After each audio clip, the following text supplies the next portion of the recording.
ada orang kelihatan rajin sholat tapi maksiatnya juga giat. Sholatnya rajin, maksiatnya getol. Saudara, firman Allah tidak mungkin salah. Pernyataan Allah mustahil salah, ya ikhwan.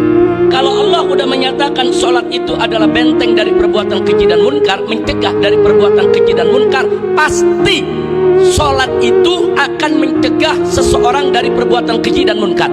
Kalau sholatnya benar, nggak bakal dia maksiat, ya ikhwan. Nah, kita bisa katakan pasti karena ini pernyataan Allah. Dan Al-Quran itu la raiba fihi hudal lil muttaqin. Di situ jelas Allah sendiri yang mengatakan la raiba fihi. Nggak ada sedikit pun keraguan di dalam Al-Quranul Karim. Nggak ada cerita bohong dalam Al-Quranul Karim. Nggak ada cerita salah dalam Al-Quranul Karim. Nggak ada. Kalau Allah sudah menyatakan begitu, pasti benar. Lalu menjawab pertanyaan tadi, kalau orang sholat tapi masih tetap banyak maksiat, jawabnya pasti ada yang nggak beres dalam sholatnya, ya Allah. Nah, jadi kita nggak usah menilai orang lain, nilai saja diri kita sendiri. Kita sholat tapi masih suka maksiat, hati-hati, ada yang nggak beres dalam sholat kita. Coba diperiksa, mungkin syaratnya belum lengkap. Syarat sholat kan ada, syarat sholat menutup aurat, bersuci, ambil wudhu. Coba periksa, wudhu kita bener gak? Periksa, syarat-syaratnya lengkap enggak? Periksa, pasti ada yang nggak beres. Kalau syaratnya lengkap, periksa rukunnya. Sholat kan punya rukun. Nah, ada ruku, ada sujud, ada tumaknina dalam melaksanakan ruku dan sujud. Periksa rukunnya, pasti ada yang nggak beres. Sebab kalau syaratnya beres, rukunnya beres, niscaya dia bakal jadi benteng. Orang nggak bakal mudah untuk berbuat maksiat. Sholat.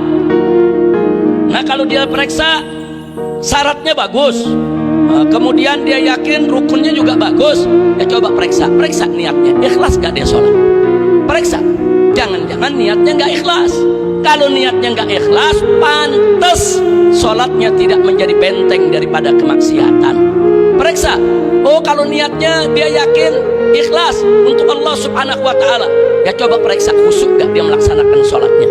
Kalau sholatnya selama ini pikirannya kemana-mana, nggak ada kehusuan sama sekali, ya ikhwan, pantas kalau sholatnya tidak menjadi benteng. Jadi sholat itu, saudara, kalau Allah sudah nyatakan mencegah dari perbuatan keji dan munkar, pasti benar. Jadi kalau orang sholatnya dia punya syaratnya lengkap, rukunnya sempurna, niatnya ikhlas, pelaksanaannya khusyuk, maka orang semacam ini nggak bakal berani berbuat maksiat. Kalaupun sekali waktu dia terjerumus dalam kemaksiatan, dia akan segera bertobat dengan penuh rasa takut kepada Allah. Kenapa? Karena sholatnya adalah bentengnya. Kira-kira jelas tidak? Nah, jadi kita nggak usah nilai orang lain, nggak usah. Oh, tuh orang rajin sholat tapi rajin maksiat, berarti nggak beres tuh sholatnya. Jangan. Kita nilai diri kita sendiri, ya Pak. Kita lihat aja. Oh, saya rajin sholat 5 waktu, nggak pernah tinggal, alhamdulillah. Tapi kenapa ya? Kok saya masih suka maksiat?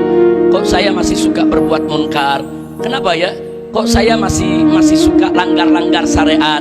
Oh, ini berarti ada nggak beres dalam sholat saya nih. Kita periksa, ya. Kita periksa. Nah, kalau kita sudah periksa, nah insya Allah nanti ketemu di mana titik kelemahan kita punya sholat yang membuat kita masih kecolongan sehingga masih suka maksiat. Nah, kalau sudah introspeksi semacam itu, insya Allah kita bisa membenahi, merapikan, memperbaiki kita punya sholat, insya